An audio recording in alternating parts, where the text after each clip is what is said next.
حضرت صالح علیہ السلام کو اللہ تعالیٰ نے قوم سمود کی طرف نبی بنا کر مبعوث فرمایا اور اونٹنی کا معجزہ عطا کیا۔ اونٹنی کا معجزہ اس وجہ سے ہے کہ پتھر کی چٹان پھٹ گئی اور اسے اونٹنی نکل آئی، اور یہ خلاف عادت اور معجزہ ہے۔ اور اونٹنی کا صرف اپنی باری پر پانی پینے کے لیے آنا اور کنویں کا سارا پانی پی جانا اور دیگر حیوانات کا اس دن کنویں پر نہ آنا اور دوسرے دن آنا، یہ تمام باتیں خلاف عادت اور معجزہ ہیں۔ جب قوم نے اونٹنی کو ہلاک کر دیا تو صالح علیہ السلام نے فرمایا، صرف تم 3 دن اپنے گھروں میں فائدہ اٹھا لو، پھر تم پر عذاب آئے گا۔ یہ اللہ کا وعدہ ہے جو کبھی جھوٹا نہ ہوگا۔ پہلے دن جب صبح اٹھو گے تو تمہارے چہرے زرد ہوں گے، دوسری صبح کو تمہارے چہرے سرخ ہوں گے، اور تیسرے دن صبح کو تمہارے چہرے سیاہ ہوں گے۔ جب عذاب آیا تو ایک شخص حرم میں تھا، جب وہ حرم سے باہر آیا، ابو رغال اس کا نام ہے، جب وہ حرم سے باہر آیا تو وہ بھی اس عذاب میں گرفتار ہو گیا۔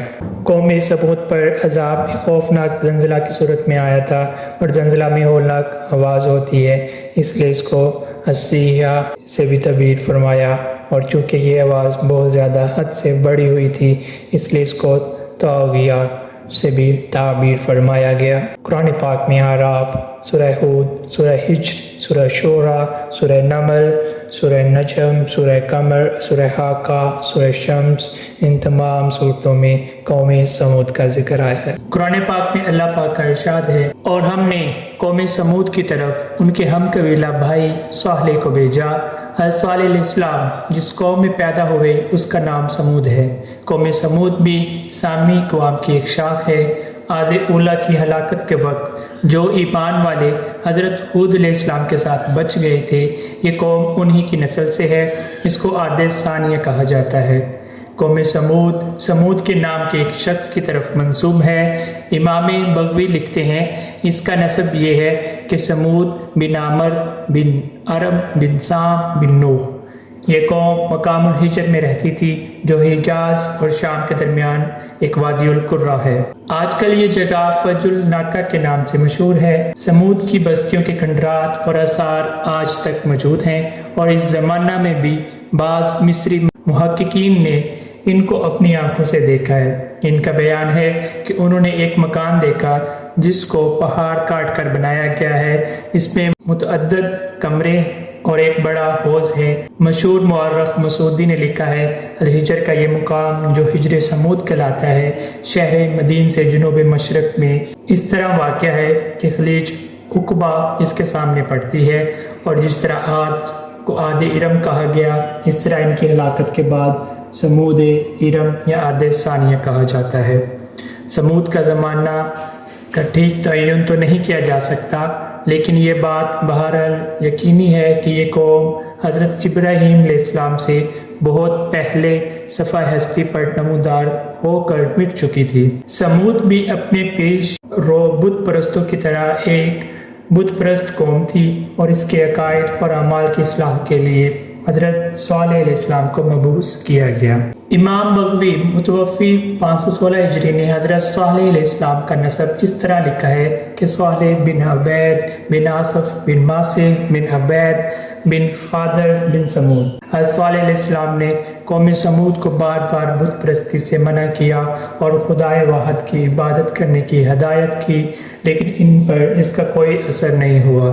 وہ حضرت صالح کی مخالفت کرتے تھے اور ان کا مذاق اڑاتے تھے، اور یہ کہتے تھے کہ اگر ہمارا طریقہ غلط ہوتا اور ہمارا دین باطل ہوتا تو آج ہم یہ دہن دولت، سرسبز و شاداب باغات، میوہ جات اور پھلوں کی کثرت اور یہ بلند عالیشان مضبوط اور مستحکم مکان حاصل نہ کر پاتے۔ تم خود اپنا حال دیکھو اور اپنے پیروکاروں کا غربت اور افلاس پر نظر ڈالو، اور پھر بتاؤ کہ خدا کے نزدیک مقبول تم ہو یا ہم ہیں۔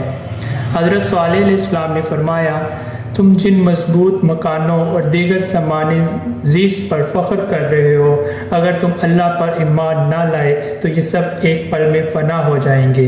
انہوں نے حضرت صالح علیہ السلام کی دعوت کو مسترد کر دیا اور مطالبہ کیا کہ اگر واقعی آپ اللہ کے نبی ہیں تو اللہ کی طرف سے کوئی نشان دکھائیں۔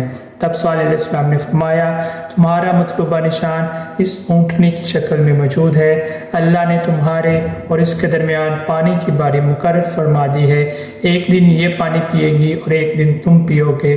اب ہم اونٹنی کی تفصیل دیکھتے ہیں۔ امام ابن کثیر ایک دن فرماتے ہیں کہ ایک دن سمود اپنی مجلس میں جمع ہوئے، وہاں حضرت صالح علیہ السلام بھی آ گئے۔ حضرت صالح علیہ السلام حسب معمول ان کو اللہ پر ایمان لانے اور بت پرستی ترک کرنے کی دعوت دی، ان کو واعظ اور نصیحت کی اور اللہ کے عذاب سے ڈرایا۔ سمود نے پتھر کی ایک چٹان کی طرف اشارہ کر کے کہا اگر آپ اس چٹان سے ایسی ایسی صفت کی ایک اونٹنی نکال لیں جو 10 ماہ کی گابن ہو اور فوراً بچہ دے دے تو ہم آپ پر ایمان لے آئیں گے۔ حضرت صالح علیہ السلام نے ان سے پختہ قسمیں لی کہ اونٹنی کے نکلنے کے بعد وہ ایمان لے آئیں گے۔ پھر صالح علیہ السلام نے نماز پڑھ کر اللہ تعالیٰ سے دعا کی کہ وہ ان کا مطالبہ پورا کر دیں۔ تب اللہ تعالیٰ نے اس چٹان سے ایک بہت بڑی اونٹنی نکال دی جو ان کے طلب کردہ صفات کے مطابق تھی۔ جب انہوں نے یہ عظیم الشان معجزہ دیکھا تو ان میں سے بہت سے لوگ ایمان لے آئے، لیکن اکثر اپنے کفر اور گمراہی پر قائم رہے۔ حضرت صالح علیہ السلام نے کہا یہ اللہ کی اونٹنی ہے جو تمہارے لیے نشانی ہے، اور اس کو اللہ کی زمین پر کھانے دو جہاں وہ چاہتی چڑھتی تھی۔ ایک دن وہ پانی پینے جاتی اور ایک دن قوم سمود جاتی، اور جس دن وہ پانی پینے جاتی تو کنویں کا سارا پانی پی جاتی۔ سمود اپنی باری پر اگلے دن کی ضروریات کے لیے پانی جمع کر کے رکھتے تھے، اور یہ بھی کہا گیا کہ اس دن وہ سب لوگ اس اونٹنی کا دودھ پی لیتے۔ پھر شیطان نے ان کو فتنہ میں مبتلا کر دیا۔ ایک شخص ولد الزنا تھا، اس کی آنکھیں نیلی اور رنگ سرخ تھا، اس کا نام کیدار بن سالف بن جندہ تھا، وہ ان کا رئیس تھا۔ سب کے مشورہ سے اس نے اس اونٹنی کی ٹانگیں کاٹ کر اس کو ہلاک کر دیا۔ سمود پانی کی باری کی تقسیم سے تنگ آ چکے تھے، لیکن وہ اس اونٹنی کو قتل کرنے سے ڈرتے تھے۔ صدوق نام کی ایک حسین اور مالدار عورت نے مصدع اور کدار کے سامنے یہ پیشکش کی اگر تم دونوں اس اونٹنی کو قتل کر دو تو میں خود اور ایک اور حسین لڑکی تم کو عیش کے لیے بطور انعام دی جائے گی۔ آخر یہ طے ہو گیا کہ وہ راستہ میں چھپ کر بیٹھ جائیں گے، اور جب اونٹنی چراگاہ کی طرف جائے گی تو اس کو قتل کر دیں گے۔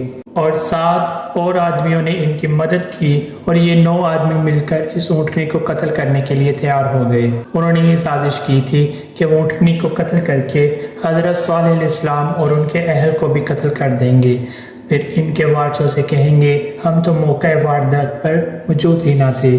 یہ لوگ گھات لگا کر بیٹھ گئے، اور جب اونٹنی سامنے آئی تو مصدع نے اس کو تیر مارا اور کیدار نے اس کی ٹانگیں کاٹ کر اس کو ہلاک کر دیا۔ اس کا بچہ یہ دیکھ کر پہاڑی میں غائب ہو گیا۔ حضرت صالح علیہ السلام کو جب اس کی خبر ہوئی تو انہوں نے فرمایا آخر وہی ہوا جس کا مجھے خوف تھا، اب اللہ کے عذاب کا انتظار کرو جو 3 دن بعد تم کو تباہ کر دے گا۔ پھر چمک اور کڑک کا عذاب آیا اور اس نے رات میں سب کو تباہ کر دیا۔ قرآن پاک میں ارشاد ہے سمود نے اپنی سرکشی سے اپنے رسول کو جھٹلایا، جب ان میں ان کا سب سے بدبخت اٹھا تو اللہ کے رسول نے ان سے کہا اللہ کی اونٹنی کو اعضاء پہچانے اور اس کا پانی کی باری بند کرنے سے اعتراض کرو، تو انہوں نے اس رسول کو جھٹلایا اور اس کی کونچیں کاٹ دی، تو ان کے رب نے ان کے گناہ کے سبب ان پر ہلاکت ڈال دی، اس بستی کو پیوند زمین بنا دیا، اور وہ ان کو سزا دینے سے نہیں ڈرتا۔ قومی سمود 9 آدمیوں کی سازش کے متعلق قرآن مجید میں ارشاد ہے اور سمود کے شہر میں 9 شخص ملک میں فساد کرتے تھے اور اصلاح نہیں کرتے تھے۔ انہوں نے کہا سب آپس میں اللہ کی قسم کھا کر عہد کرو ہم ضرور صالح اور ان کے اہل پر شب خون ماریں گے۔ پھر ان کے وارث سے کہیں گے اس گھر کے لوگ گو کہ قتل کے موقع پر ہم حاضر ہی نہ تھے، اور بے شک ہم ضرور سچے ہیں۔ انہوں نے سازش کی اور ہم نے خفیہ تدبیر کی اور ان کو پتہ ہی نہ چلا، تو آپ دیکھیے ان کی سازش کا کیسا انجام ہوا۔ بے شک ہم نے ان کو اور ان کی ساری قوم کو ہلاک کر دیا، تو یہ ان کے ویران گھر گرے پڑے ہیں کیونکہ انہوں نے ظلم کیا تھا، اور بے شک اس میں جاننے والوں کے لیے عبرت کی نشانی ہے۔ اور ہم نے ان لوگوں کو نجات دے دی جو ایمان لا چکے تھے اور اللہ سے ڈرتے تھے۔ حضرت صالح علیہ السلام نے جب انہیں عذاب کی خبر سنائی تو انہوں نے انتقاماً حضرت صالح علیہ السلام کو قتل کرنے کی سازش کی۔ جب وہ لوگ اپنے منصوبہ کے مطابق حضرت صالح علیہ السلام کو قتل کرنے کے لیے گئے تو اللہ تعالیٰ نے راستہ ہی میں ان پر پتھر برسا کر ان کو ہلاک کر دیا، اور یہ اللہ کی خفیہ تدبیر تھی۔